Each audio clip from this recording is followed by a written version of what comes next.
Bienvenidos a este fascinante viaje por la historia de España. Antes de comenzar, queremos agradecerles por estar aquí, acompañándonos en este recorrido histórico que promete sorprenderles.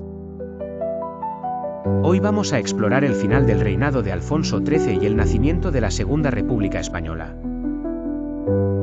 Imaginemos una España a comienzos del siglo XX, una nación dividida, con deseos profundos de cambio y progreso. Alfonso XIII, que había sido rey desde su nacimiento, se encontraba en un punto crítico. Su figura era vista por muchos como el símbolo de una monarquía en decadencia, marcada por un gobierno ineficaz y la sombra de dictaduras como la de Primo de Rivera que habían cubierto su reinado. La historia nos lleva al 14 de abril de 1931, un día que cambiaría para siempre el destino de España. Las elecciones municipales habían aparecido como el primer estallido en el cambio de régimen, pues aunque eran locales, mostraban el verdadero sentir del pueblo.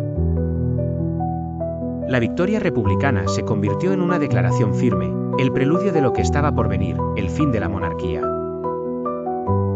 Alfonso XIII, frente a esta realidad, toma una decisión histórica: abdicar y dejar España sin renunciar formalmente a la corona.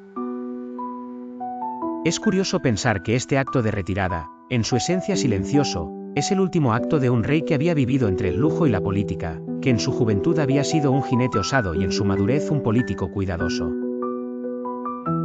La proclamación de la Segunda República fue recibida con júbilo y esperanza por una gran parte de la población, en especial aquellos que habían ansiado una España libre de monarquías y llena de promesas para un futuro mejor. Esta fue una era de intentos democráticos, reformas audaces y dificultades todavía mayores. Quizás, lo más emotivo de este capítulo de nuestra historia sea imaginar a las ciudades y pueblos de España resonando con sus propias voces, compartiendo la alegría y la incertidumbre de un cambio político trascendental. Si les ha gustado esta historia, les invitamos a suscribirse al canal. Aquí seguimos explorando las maravillas de nuestra historia, las ciudades y los pueblos, los pasados que nos hacen quienes somos hoy. Recuerden, cada día que aprendemos algo nuevo, escribimos una página más en nuestro libro personal de conocimiento.